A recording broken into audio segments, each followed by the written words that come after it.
আসসালামু আলাইকুম ভিউয়ার্স ভাই বোনেরা, কেমন আছেন? আশা করি আল্লাহর রহমতে ভালোই আছেন। এইমাত্র আসলাম নেত্রকোনা থেকে, মিষ্টি কিনলাম নেত্রকোনা থেকে। দুইটা বালিশ মিষ্টি, একটা খাওয়া শেষ, আর একটা এই যে আনছি ঢাকাতে, তাই আপনাদের একটু দেখাচ্ছি। নেত্রকোনা বাড়িতেই খেয়েছি একটা, সবাই মিলে, আর একটা আনলাম।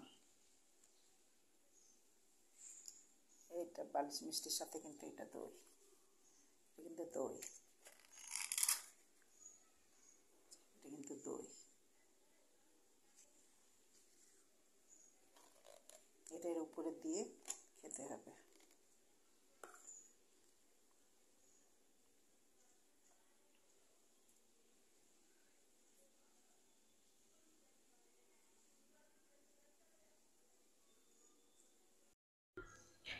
এটা পাওয়া যায় নেত্রকোনা গয়না দোকানে।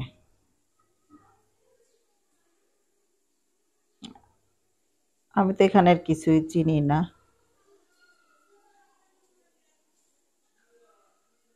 আমার হাজবেন্ড আনছে গয়নার থেকে, দোকানের নাম গয়না। যারা নেত্রকোনা থাকেন তারা নিশ্চয়ই চেনেন গয়নার মিষ্টি কীরকম। তবে বালিশ মিষ্টিটা আমার কাছে, অন্য মিষ্টিও খাইছি, তেমন ভালো লাগে না, তবে বালিশ মিষ্টিটা আমার ভাল লাগে। সব মিষ্টিই ভালো, কারোর ভালো লাগে, কারোর ভালো লাগে না। আমার বালিশ মিষ্টিটাই ভাল লাগে বেশি। গয়নার সব মিষ্টিই ভালো, আমার পার্সোনালভাবে গয়না মিষ্টিটা ভাল লাগে।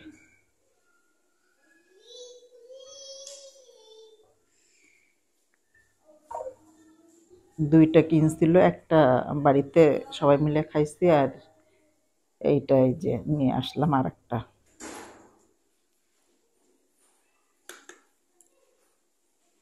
যে এখন আমরা দুজন নাস্তা করব।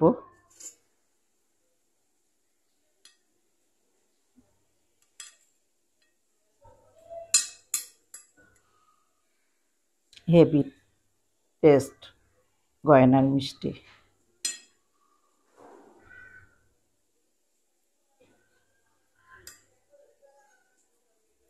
বালিশ মিষ্টি দই দিয়ে খেতে হয়, দই দিয়ে দেয়, দই দিয়ে খেতে হয় না, ওরাই দিয়ে দেয় দই।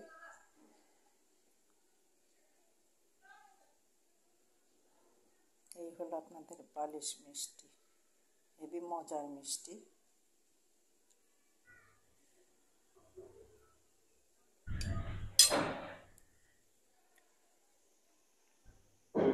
সবাই ভালো থাকেন, সুস্থ থাকেন, আল্লাহ হাফেজ।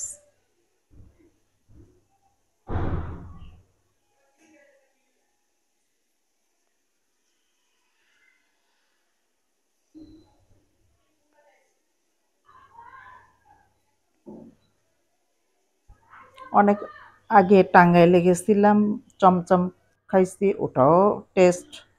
আর এবারে গয়না মিষ্টিটা মজা।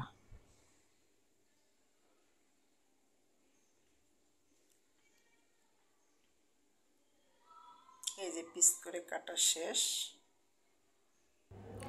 এখন আমি গয়নার মিষ্টি খাবো একা একা।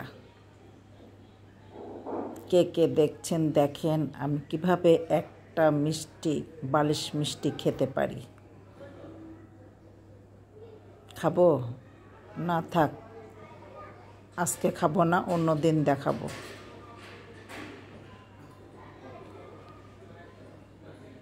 আমি কিন্তু খেতে পারি পুরো একটাই মিষ্টি। আজকের মতো ভিডিওটি এখানে শেষ করলাম। সবাই ভালো থাকেন, সুস্থ থাকেন, আল্লাহ হাফেজ।